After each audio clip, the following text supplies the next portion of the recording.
In the grand epic of the Bible, there's one question that resonates through millennia. Who is Satan?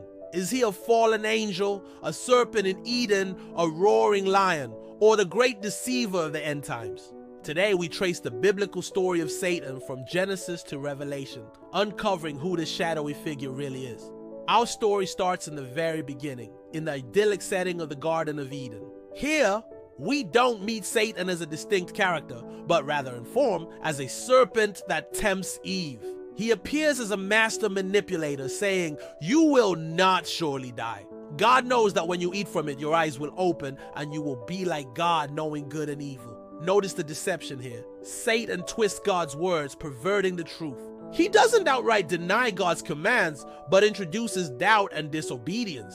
He's subtle, deceptive, and a catalyst for the fall of humankind. But the text never calls him Satan, at least not yet. This enigma deepens as we journey to the book of Job. Here, Satan appears again, but this time by name. Imagine the scene. God and his heavenly court, including Satan, are gathered before him. And suddenly Satan raises a question. He questions the integrity of Job, suggesting that Job's righteousness is only skin deep. God allows Satan to test Job's faith, but sets limits, stating, "Do not touch Job himself."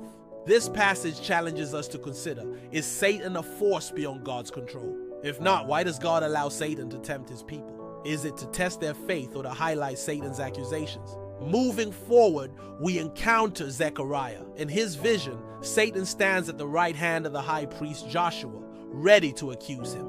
But the Lord interrupts, rebuking Satan and declaring Joshua righteous. Once again, Satan appears as the adversary. The name Satan, from the Hebrew shaitan, means accuser or opponent. He is the one who accuses, opposes, and tries to hinder God's people. Our next stop is Isaiah 14 and Ezekiel 28.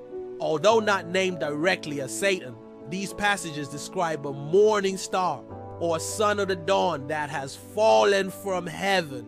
This being once shone brightly in the heavens, but pride led to his downfall.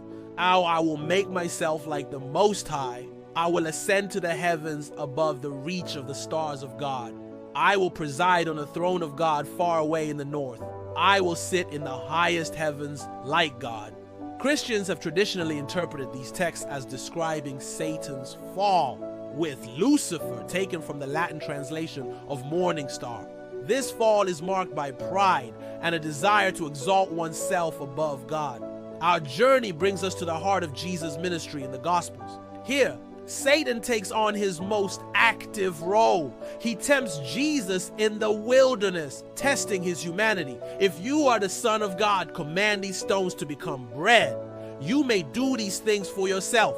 Worship me, and it will all be yours." Satan offers Jesus power, kingdoms, and glory if he will just bow down. But Jesus resists, saying, "Get behind me, Satan, for it is written, worship the Lord your God and serve him only." Here, Satan is portrayed as the tempter, the liar, and the enemy of Christ. He tempts with what seems beneficial but leads to destruction.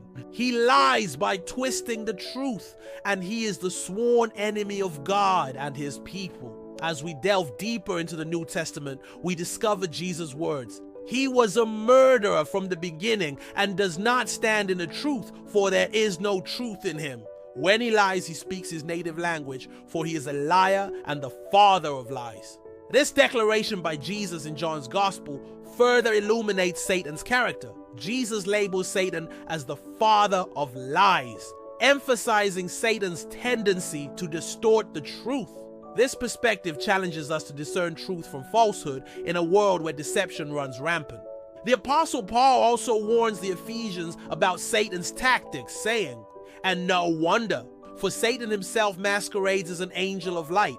This imagery of Satan as one who disguises himself adds another layer to our understanding of his character. He doesn't just tempt openly, he hides his true nature, seeking to deceive even the elect. Finally, we arrive at the book of Revelation. Here, Satan appears as the great red dragon, waging war in heaven. He is ultimately cast down by Michael and his angels to earth. There was war in heaven. Michael and his angels fought against the dragon, and the dragon and his angels fought back, but he wasn't strong enough, and they were not able to fight back any longer on the earth. This passage underscores Satan's relentless opposition to God. He fights against God's people, sending demons to persecute them. He is called the ancient serpent, the deceiver of the whole world, and the accuser of our brothers. Knowing his time is short, he seeks to deceive and harm God's people. Yet Revelation ends with Satan's ultimate defeat. Then the dragon was thrown down, that ancient serpent who is the devil or Satan, the deceiver of the whole world. He was thrown into the lake filled with fire and sulfur, where the beast and the false prophet have been thrown, and they will be tormented day and night forever and ever. In Revelation, Satan's defeat is absolute. He is thrown into the lake of fire, never to deceive the nations again. So who is Satan according to the Bible? He is more than just a symbol of evil. He is a personal, intelligent adversary, once in heaven, now on earth.